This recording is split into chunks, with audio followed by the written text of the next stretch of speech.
Guys,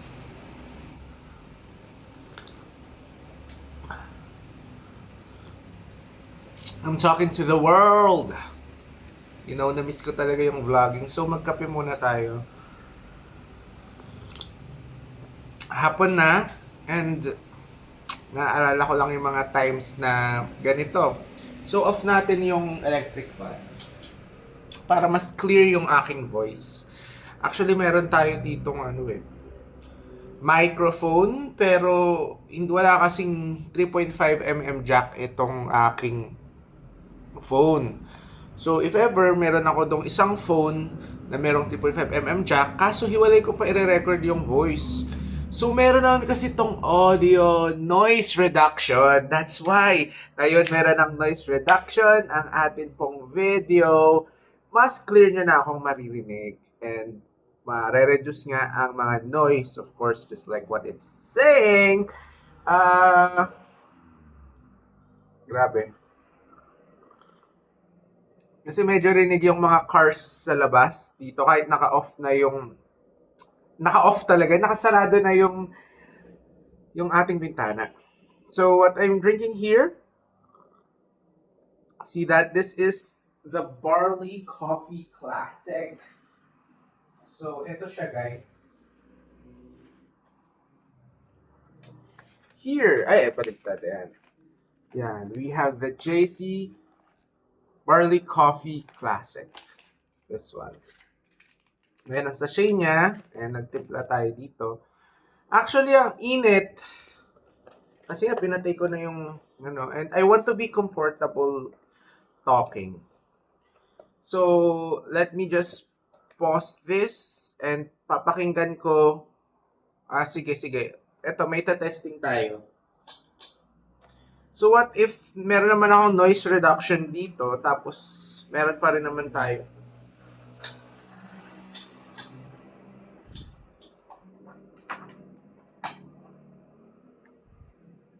Ganon ba kaingay? Kahit meron nakatapat sa aking electric fan, is okay lang naman. Kaso naman, ang aking background ay Ayan. So, ang galing. Praise God. Ang galing-galing! Kasi, naiiyak ako. Pero hindi ako hindi pala ako dapat nakatingin sa camera. Sana ito na yun.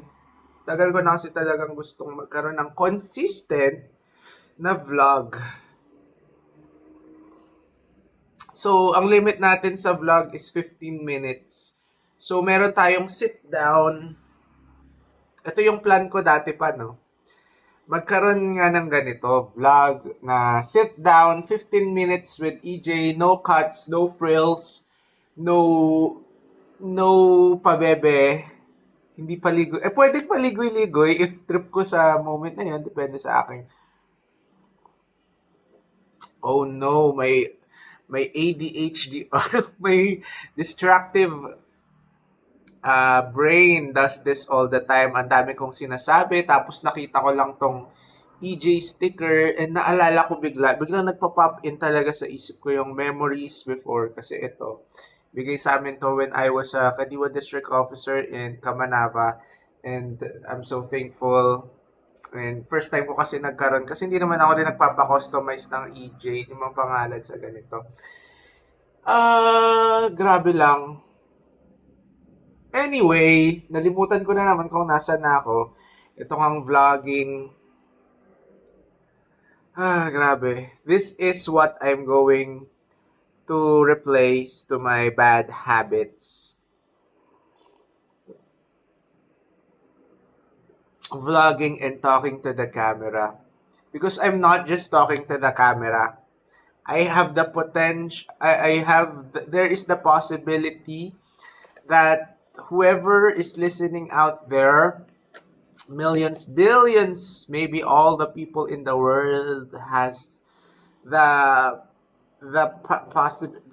it is possible na itong video na to is mapakinggan like every single person in the whole wide world. Of course, with the power of internet, we thank God for that. So, ayun na iisipin ko na hindi lang ako nag-talk to the camera at this moment. There is really something that's possibility na pwedeng i-flash to sa lahat ng TV, sa lahat ng screens. 'Di ba? That is possible. Na one video and merong something in the technology or the hackers or the Illuminati out there na bigla na lang mag-flash sa lahat ng screen sa buong mundo yung isang video and lahat talaga makakapanood. From the single, most simple, basic person, talaga mapapanood yung isang video. That is, I, I, I believe in that. Though, I don't know, I think it's possible na may ganong mangyari. So, cheers! Ubus na yung ating coffee pero nakaka 6 minutes pa lang ako. So, yung limit na 15. So, nakikita ko yung aking sarili, no? Kasi naka front cam tayo. We have the 50 megapixel camera. Front camera of the Honor 90. Ano ba yan? Kung ano-ano talaga yung pinagsasabi ko eh. Kasi kung ano lang talaga pumapasok sa utak ko yung pinagsasabi ko. And maybe it's just the way my brain is designed. Talagang, excuse me, sabog ba? Grabe, hindi naman. Or sabog talaga. Hindi, meron lang tayong mga states of mind na minsan hindi clear sa ating isipan yung mga sinasabi or iniisip natin and mga ginagawa natin. And you really need to have that moment muna. Moment to pause, inhale, exhale, and be clear. And be clear with your intentions, be clear with the moment. Be clear with who you are. Be clear with what you want, what you really want to do. Be clear with nagre-reflect na yung araw dito. So, mas maganda pala, no? Pag yung araw, tumatawa pa sa aking face. Kasi magiging ganito siya, ay, masyado naman. Parang, pag nag-reflect kasi sa ating mukha yung araw, yung, yung sunlight, the natural sunlight, is maganda yung lighting ng ating face. Kasi naka-off yung ating ilaw dito. And we're using the natural light sa ating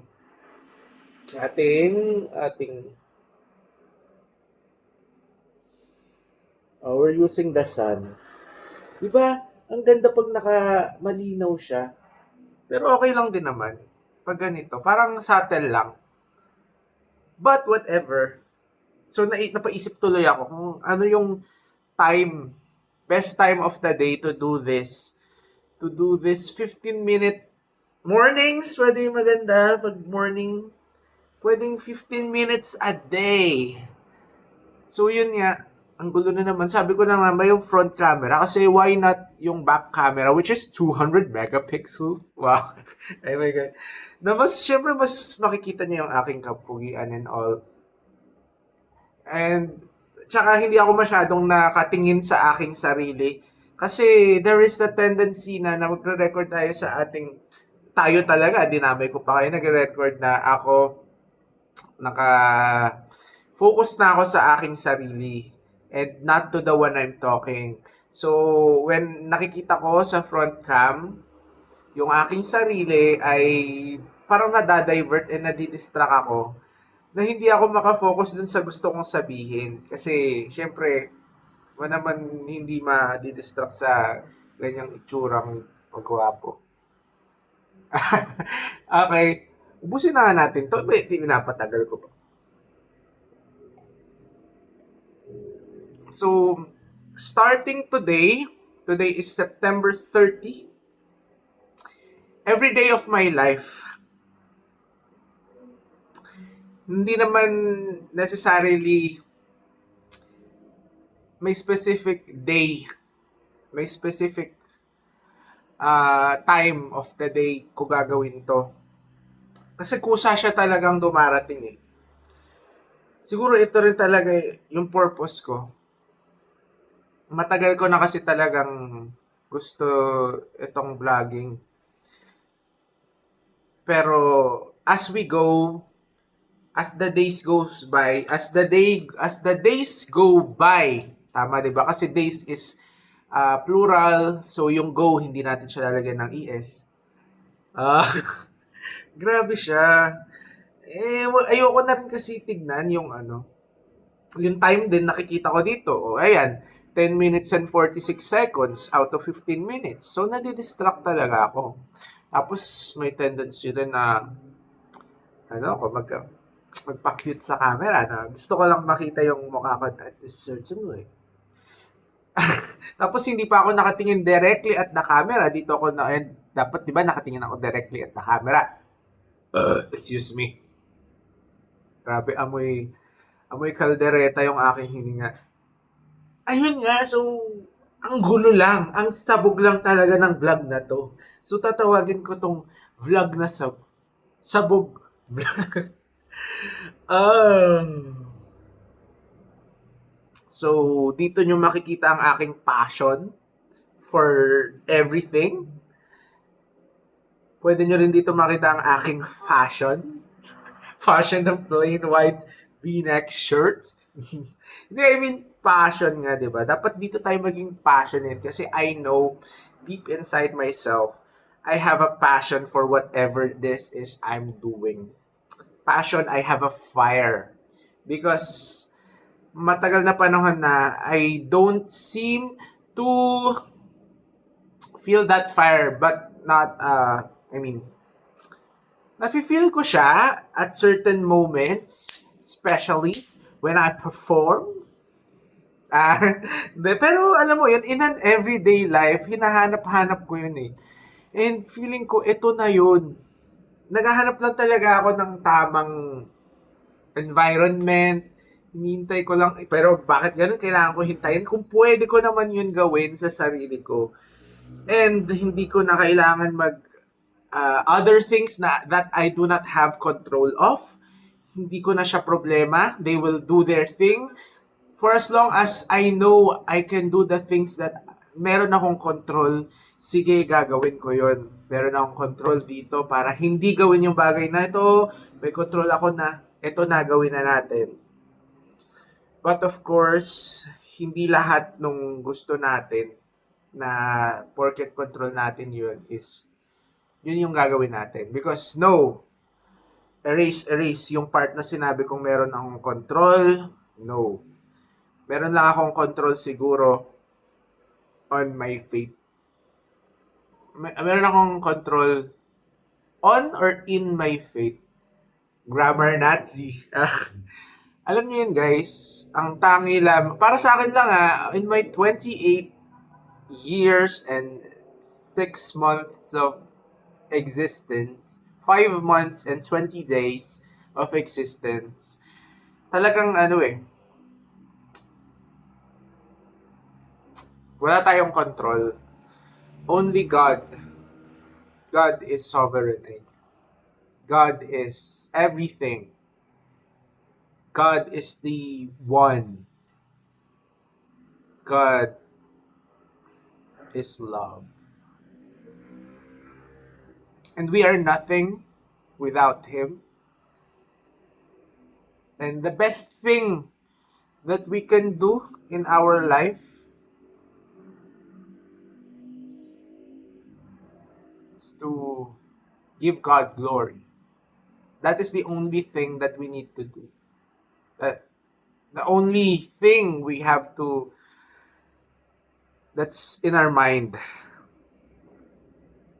Kasi kapag yun lang yung andun ka lang every moment, every split second of your life, you know, God will do everything else. God will be the one to take care of everything else. Wala ka ng problema. Although magkakaroon ng problema, pero siya na bahala sa lahat.